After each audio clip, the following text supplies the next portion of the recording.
Hey, what's up, guys? Today I'm going to go ice fishing up at the cottage in Long Point in hopes to catch some perch to do a catch and cook and show you guys how to fillet perch and cook them up in a way I like to do it. And my opinion, they are the tastiest freshwater fish that you can catch. So I hope you guys enjoy the video.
Perch.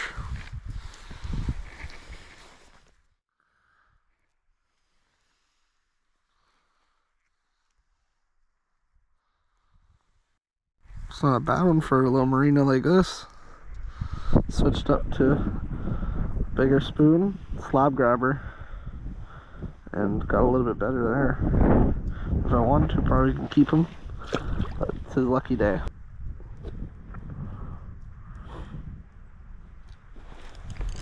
There's one. Okay, I think.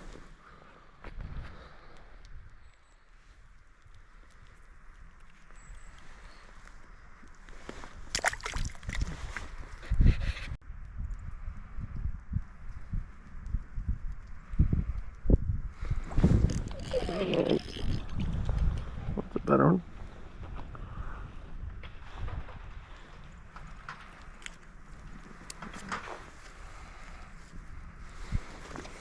Probably 7-inch.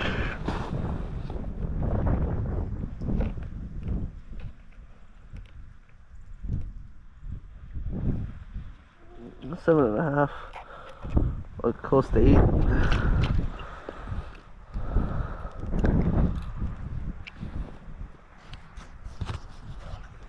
All I'm using is just a small spoon, and they get attracted by the flash and come in for that red bead. And that's it. Like, I don't have to worry about my bait getting lost or like my plastic getting pulled down. If I miss one, just keep it right in the strike zone still. That's why I like a spoon like this. And yeah, it's brings in schools of perch, and you could even dial them in to biting that little bead without anything. I mean, you could add a maggot or a minnow head if you want to, but I don't find it really necessary. They bite that bead pretty well. All closed, tail pinched. About 9.5 there.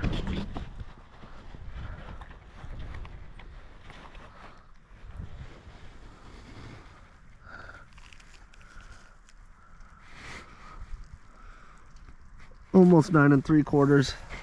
That is a beautiful perch. We can bring this guy home, cook him up.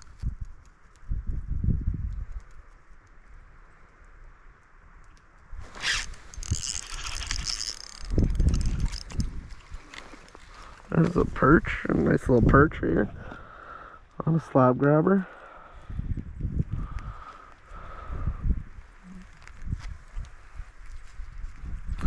He's getting real aggressive at me, trying to poke me with his little plates here. A lot of perch do that. Beautiful little guy there. No way. I got that on camera too on this thing. I hooked this perch and swam up the hole, started freaking out. It came off.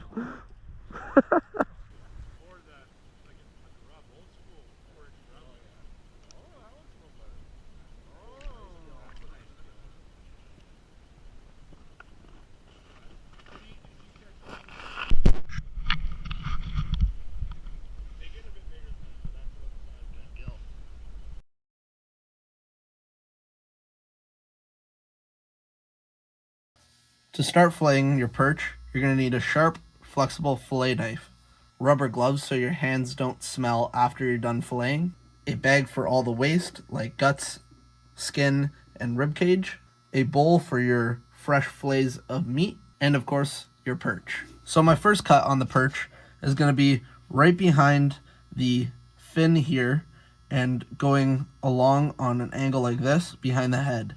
A lot of people cut their perch like this, but miss a little bit of meat right here that I really like to capitalize on, because the more meat I can get out of the perch, the better. And then once I hit the spine, I turn my knife on an angle and work my way down that spine and just let the knife slowly work down the spine.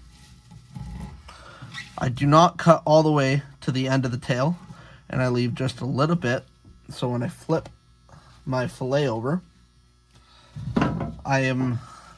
that piece of skin is still attached. And I'll show you why I do that in just a second here. But I'll flip over my fish now like this and start to take out the rib cage and debone this fillet.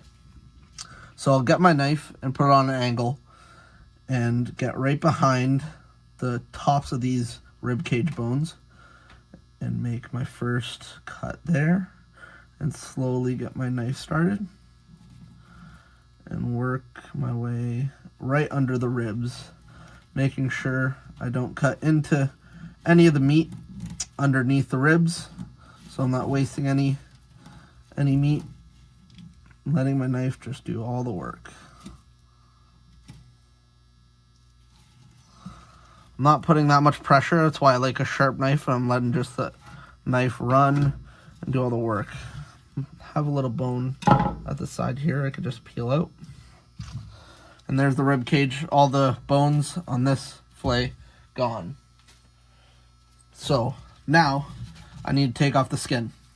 This is why I left a little bit of, left this fillet attached to the tail, because now instead of grabbing this fillet, I'll just hold right here on the tail and get my knife on an angle, slowly work that blade into the skin, under the skin, and right on top of the skin I'll hold my blade flat on the table.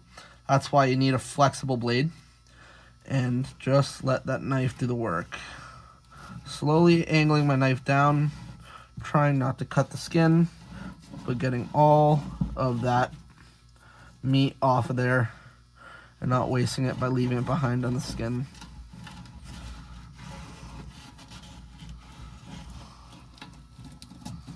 There you are.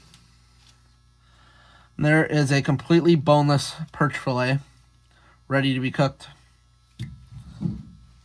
And I'll just repeat that on the same side, but now that I don't have that second side of the ribs, I actually do a little trick to try to save myself some more meat, and it's a little bit easier cutting.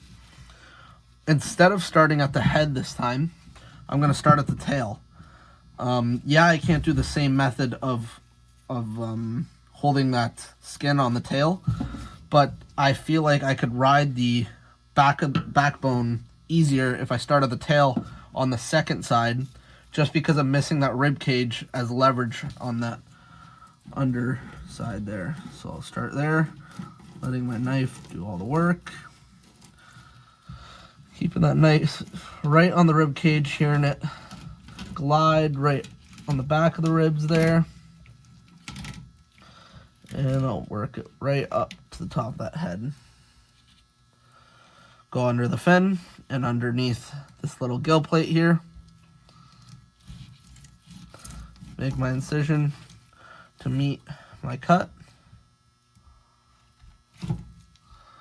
There's my second fillet. So now I'll try holding this end with my finger down, getting under that, and just keeping my knife a little bit on an angle and not pressing hard at all so I don't pass through the skin, and taking all that meat off, just letting it glide, separating the skin from the meat and all the scales. Take the rib cage out.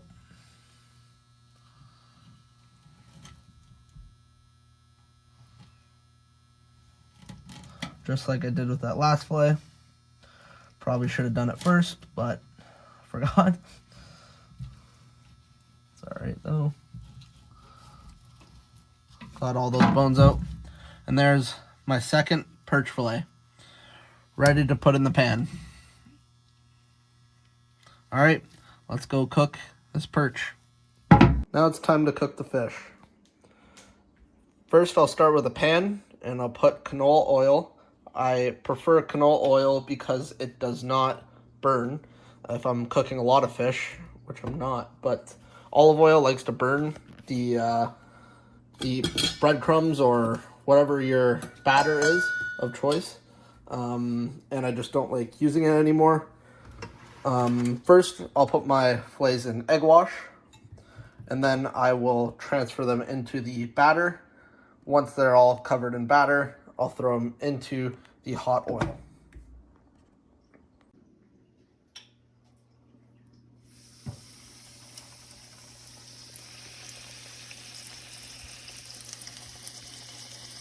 The fish doesn't take much time to cook at all. It is already almost done on the one side and I just put it in. It takes about 2 minutes each side, just enough to get a little bit of flake, and then your fish is ready. When it's completely white on the inside, that's how you know it's ready. That is how you easily catch and cook the tastiest freshwater fish in any lake, in my opinion.